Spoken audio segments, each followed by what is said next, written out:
Inshallah we will complete this lecture within half an hour। और इसमें हमारा target यही होगा कि चूँकि मेडिकल कॉलेज और यूनिवर्सिटी के स्टूडेंट्स हैं, किस तरीके से रिसर्च कंडक्ट करते हैं। Let's start by the saying of हजरत इमाम अली अलैहि सलाम, every container become tightly packed with what is put in it, except for the container of knowledge, for surely it expands। I myself Tahir Ali, PhD scholar from Quaid-e-Azam University।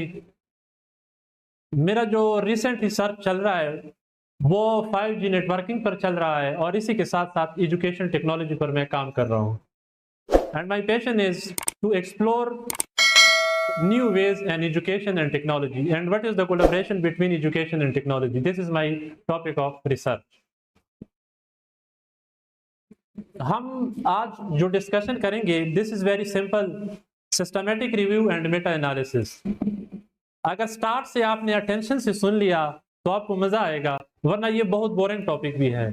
उसकी वजह यही है कि ये बहुत नया टॉपिक है, therefore आप रिसर्च के उस फेस पर नहीं पहुंचे, उस स्टेज पर नहीं पहुंचे हैं जहां आपको होना चाहिए। इसमें एक तो हमारे कुछ सिस्टम के मसाइल है, दूसरा हमारे कुछ हम ये कह सकते हैं कि हमारा इंटरेस्ट नहीं है कि हम न्यू चीज कोई नई इन्वेंशन करें तो रिसर्च, ये एक प्रॉब्लम है, number 1। Number 2, process of understanding of systematic review और मेटा एनालिसिस के बाद हम जो दूसरे पॉइंट पर बात करेंगे कि सिस्टमेटिक एनालिसिस और सिस्टमेटिक रिव्यू और मेटा एनालिसिस होता कैसे है, दूसरा पॉइंट। तीसरा पॉइंट कि अच्छा ये जो टॉपिक है इसके लिए मैं कहां से मैं अपने हेल्प के लिए मेरे कौन कौन सी रिसोर्सेज है जिससे मैं फ़ायदा उठाऊं और जिसको मैं यूटिलाइज करूं कि मैं दिनों का काम घंटों में आसानी से कर सकूं। हम जब सिस्टमेटिक एनालिसिस और मेटा की बात करते हैं तो ये एक्चुअल है क्या चीज़। ये आप डायग्राम देख रहे हैं, इसी डायग्राम में आप देखें मैंने लिखा है LR, एक ब्रॉड डोमेन में लिखा है LR, फिर मैंने लिखा है SA, फिर मैंने लिखा है MA। ठीक है, एक आप विजुअलाइज करें कि किसी चीज को आप ग्लोबली देखते हैं, जैसे आम अल्फाज में हम कहते हैं कि दुनिया ग्लोबल विलेज बन चुका है, जिसको हम सादा अल्फाज में कहते हैं लिटरेचर रिव्यू किसी भी फील्ड की। अभी मैं मेडिकल साइंसेस के ऊपर थोड़ी 1-2 स्लाइड्स के बाद आता हूं। दूसरा उसके बाद होता है सिस्टमेटिक रिव्यू। ठीक है, systematic review overall literature review का एक सब डोमेन होता है। उसके बाद ब्रॉड डोमेन, सब डोमेन और फिर उसका सब डोमेन। Let's move forward. एक ऐसा टॉपिक जिसका वास्ट एक ब्रॉड स्कोप होता है, जैसे कि हम अगर मेडिकल की मिसाल ले लें, हम कैंसर ट्रीटमेंट की बात करें, ये एक ब्रॉड डोमेन है। ठीक है, ये एक समंदर है, इसमें आप अगर किसने क्या काम किया है अभी आपको पता नहीं है, आप ढूंढ रहे हैं, तलाश कर रहे हैं। This is a literature review based on quality.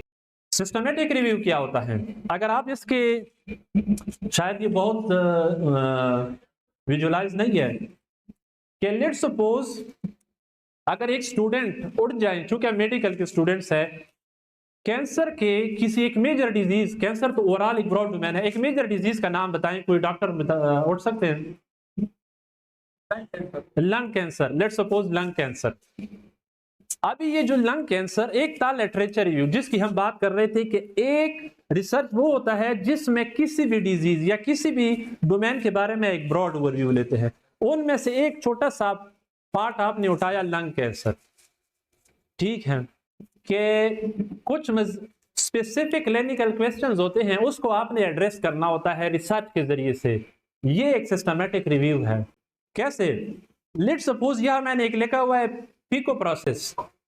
ये सिस्टमेटिक रिव्यू के लिए मेडिकल साइंसेस का टॉप एक स्केल है जिस पर वो सिस्टमेटिक रिव्यू करते हैं। मजीद भी मैंने स्केल्स लिखे हुए हैं, पर्टिकुलर ये पिको एनालिसिस इतना इंपॉर्टेंट है कि इसको मैंने मजीद एक्सप्लेन भी किया है एक मॉडल के तौर पर।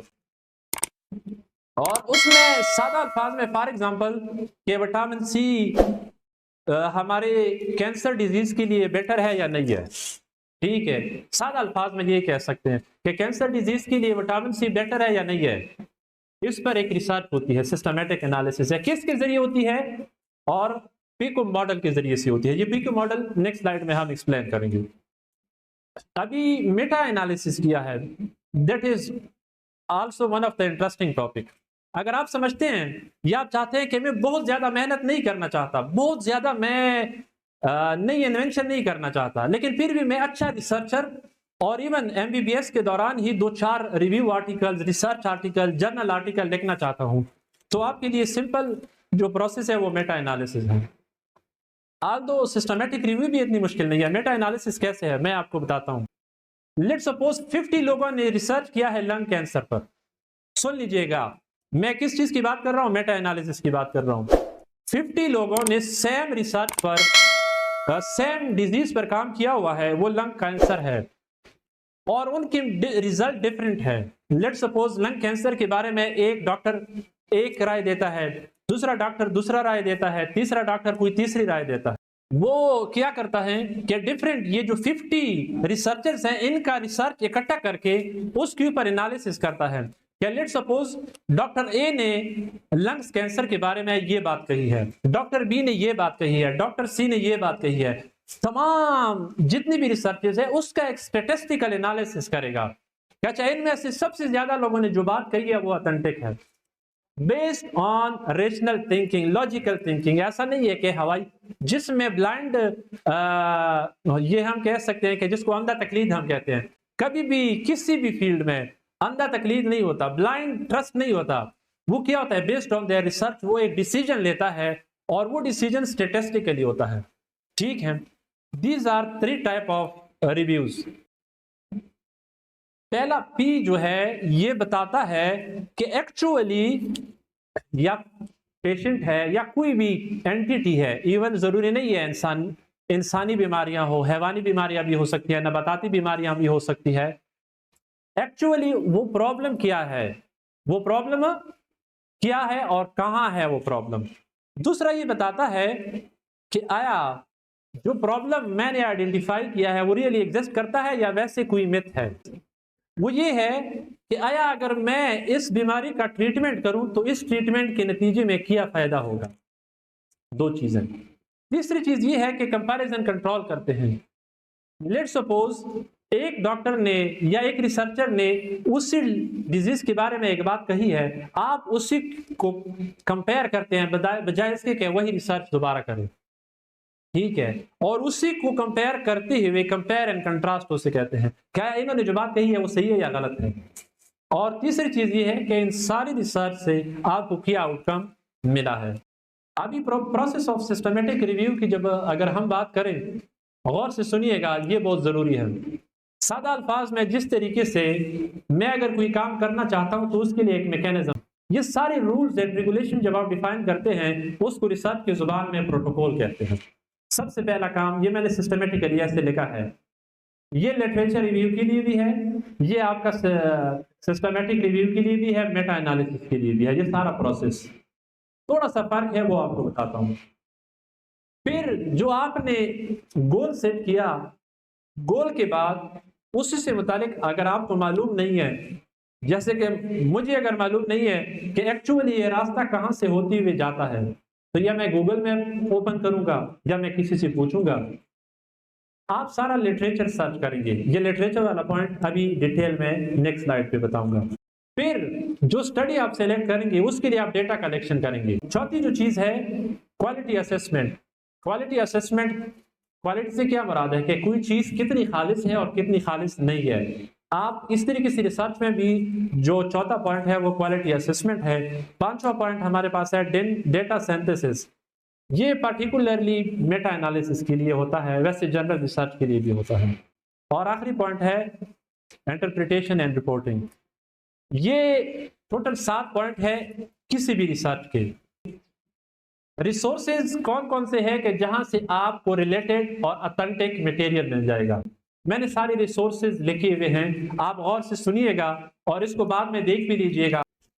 पहली चीज जो हमारे पास वैलिड रिसोर्सेज हैं, उसमें से पहला जो रिसोर्स है उसको हम कहते हैं पबमेड।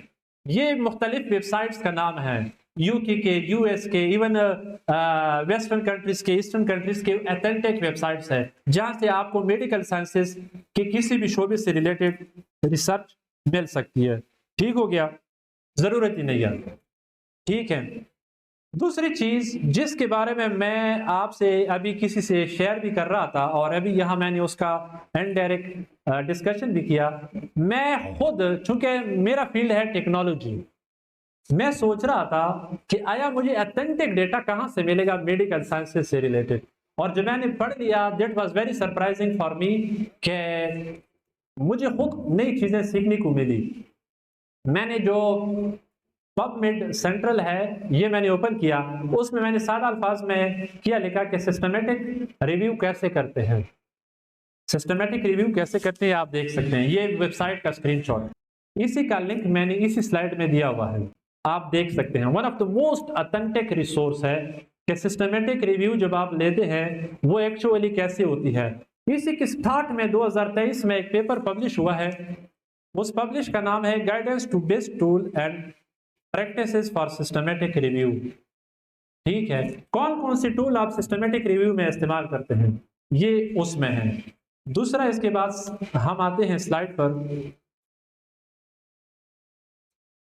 कौन कौन से सॉफ्टवेयर है जिसको हम इस्तेमाल करें तो हम सिस्टमेटिक रिव्यू और मेटा एनालिसिस कर सकते हैं, पार्टिकुलरली मेटा एनालिसिस।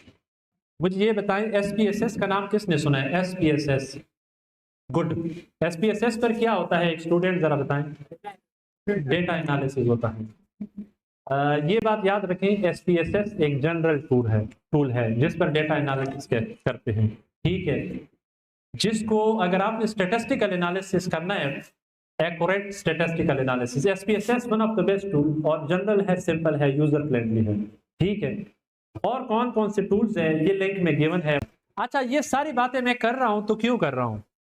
क्योंकि ड्यूरिंग MBBS, जब आप MBBS या मेडिकल साइंसेज में आप हाउस जॉब के लिए जाते हैं, मुख्तलिफ पेशेंट्स के साथ आप डील करते हैं या नहीं करते? वो तो जाहिर बात है, पाकिस्तान में ऐसा होता है पेशेंट्स के साथ डील करते हैं लेकिन डेटा अपने पास नहीं रखते, ऐसा है कि नहीं है? ये होता इसलिए है और इसी वजह से आपको बताया जा रहा है कि आप मेडिकल साइंस के स्टूडेंट्स हैं, जब आप हाउस जॉब के लिए चले जाएं तो आप वो डेटा, लेट सपोज दिन में आपके पास 10 पेशेंट आते हैं, उन 10 पेशेंट के डिफरेंट डिजीजेस होंगे, वो क्यों है और कहां से ये डिजीज उनको लाहक हुआ, और आप उनको प्रिस्क्राइब करते हैं, एक हफ्ते बाद फिर आता है वो सही होता है, आप उनको वो सारी चीजें लिखते हैं। जब लिखते हैं इसके ऊपर आप एनालिसिस करते हैं कि अच्छा ये पेशेंट कितने दिनों में सही हो गया, और ये पेशेंट को जो मैंने ये ट्रीटमेंट दी ये क्यों सही नहीं हो रहा। ये सारा एनालिसिस फिर इन सॉफ्टवेयर टूल्स के जरिए से आप करते हैं। इसी वजह से आप कर रहे हैं कि this is the golden opportunity for you to learn something new, और which is very important for all of you. सबसे पहले किसी चीज के बारे में जानकारी जरूरी है कि ये है क्या चीज। जब मैं ये रिसर्च कर रहा था तो मैं ये पेपर पब्लिश इसी वजह से हो गया कि 5G से रिलेटेड जितनी भी चीजें थी मैं वो थोड़ा समझता था और लिखता था, साथ साथ 4G, 3G, 2G, 1G ये चीजें भी मैंने लिख ली। अच्छा, फिर ऐसा नहीं है कि जब लिटरेचर, जब आप रिसर्च करते हैं उसमें एक चीज बड़ी यूनिक होती है, इसमें एक चीज बहुत ज्यादा जरूरी होती है, वो ये होता है कि आप जो स्टडी करते हैं किसी चीज के बारे में, let suppose 5G was my topic, उस 5G से पहले क्या क्या काम हुआ है वो भी जरा पढ़ें। लेट सपोज मैं अगर आपको मिसाल देता हूं, मेडिसिन के उन्वान से भी एक मिसाल दूंगा और इसी टेक्नोलॉजी की मिसाल देता हूं, और ये हम सब इनके साथ खेलते हैं। 3G और 4G के बाद 5G पाकिस्तान में नहीं आया है ना, नहीं आया है। उसकी बेसिक रीजन क्या है शायद किसी को पता हो या ना हो, लेकिन मैं आपको एक एग्जांपल देता हूं। उसकी बेसिक रीजन ये है कि वो इतना कॉस्टली है कि पाकिस्तान वो अफोर्ड ही नहीं कर सकता, एक। दूसरा, जो एग्जिस्टिंग टेक्नोलॉजी है पाकिस्तान में वो भी सही तरीके से यूटिलाइज नहीं हुआ है। सिंपल एग्जांपल ये है कि कंक्लूजन के ऊपर अगर मैं आ जाऊं, सबसे पहले हमने बात की है सिस्टमेटिक रिव्यू और मेटा एनालिसिस, ये क्या है और क्यों इतना जरूरी है। एक स्टूडेंट के लिए अगर वो ओवरऑल रिव्यू नहीं लिख सकता, बिल्कुल किसी एक डिजीज के बारे में, तो रिव्यू लिख सकता है कि नहीं लिख सकता। जैसे कि मैंने एक ये जाके नेट पर सर्च भी करें, एक साइंटिस्ट कहता है कि मोटापा एक फूड डिसऑर्डर है, ये बीमारी नहीं है। और जो साइंटिस्ट कहता है वो यही डॉक्टर है जिसकी मैंने आपको यहाँ तस्वीर दिखाई है। इसका आप रिसर्च पेपर देख सकते हैं, ये आप देख सकते हैं। ये डॉक्टर सरफराज हुसैन कहते हैं कि मोटापा जो है ना, ये एक फूड डिसऑर्डर है, जो आप खाते पीते हैं इसकी वजह से आता है, ये कोई बीमारी नहीं है, इससे बचा जा सकता है। Thanks for patience. आपका कोई भी अगर क्वेश्चन है, सिर्फ 5 मिनट अगर किसी का क्वेश्चन है तो। भाई ने बहुत अच्छा बेहतरीन क्वेश्चन किया कि जब हम रिसर्च कर रहे हैं उसका पहला स्टेज है टॉपिक सिलेक्शन। मैं आपने शायद याद नहीं रखा, रिसर्च करने के लिए पहला स्टेप टॉपिक सिलेक्शन नहीं है। आपको इतना तो पता है कि आप मेडिकल के स्टूडेंट हैं, ठीक है, पूरे एरिया को छानबीन करें कि अच्छा ठीक है, मैं बिलफर्ज कैंसर डिजीज है, डायबिटीज है या कोई और है, जिस तरीके से जो स्टोमक के मामला मसाइल है, इन सारी चीजों को ओवरऑल एक दफा, जिसको हम कहते हैं बर्ड आई व्यू, एक देखें, ठीक है। उसके बाद जब आप देखेंगे, ऐसा नहीं है कि कोई रिसर्च या कोई टॉपिक इंटरेस्टिंग है, कोई टॉपिक इंटरेस्टिंग नहीं है, ये डिपेंड करता है उस रिसर्चर या उस डॉक्टर या स्टूडेंट के इंटरेस्ट के ऊपर। जैसे कि अगर मैं कुछ ऐसे लोगों को जानता हूं पाकिस्तान में जो सबसे ज्यादा काम डायबिटीज पर करते हैं, लेकिन उसका कोई प्रॉपर केयर नहीं है, ठीक है कि नहीं है। अभी आप ये किसी और टॉपिक पर भी कर सकते हैं। उसके लिए पहला टॉपिक ये है कि जब आप रिसर्च के डोमेन में, रिसर्च की फील्ड में जाते हैं, this is a vast field, समझे एक समंदर है, आपने गोता लगाया है, ठीक है। पहले आपने पेशेंस का मुजाहरा करना है कि आपने इसको छोड़ना नहीं है। दूसरा, आप ओवरऑल उसका ब्रॉड व्यू ले लें कि ये फील्ड है, ये फील्ड है, ये फील्ड है। उसमें फिर ऐसा नहीं है कि आप कहें इस फील्ड में मैं अगर रिसर्च करूं तो इसका स्कोप है। मैं कैंसर डिजीज की जब हम बात करते हैं, उनके काफी रिसर्चेस है ऑन्कोलॉजी के ऊपर, तो उनके साथ जब मैं डिस्कशन करता रहता हूं, तो जो ऑन्कोलॉजी का जो रिसर्च है, उस हवाले से वो कहते हैं कि पाकिस्तान में बहुत ज़्यादा बदकिस्मती ये है कि हमारे जो पहले तो रिसर्च कर नहीं रहे, जो कर रहे हैं वो ऐसे फील्ड्स पर नहीं कर रहे। ऑन्कोलॉजी जो बेसिकली मुश्किल तो है, लेकिन एक पेपर बाकी फील्ड्स के 10 पेपर के बराबर है।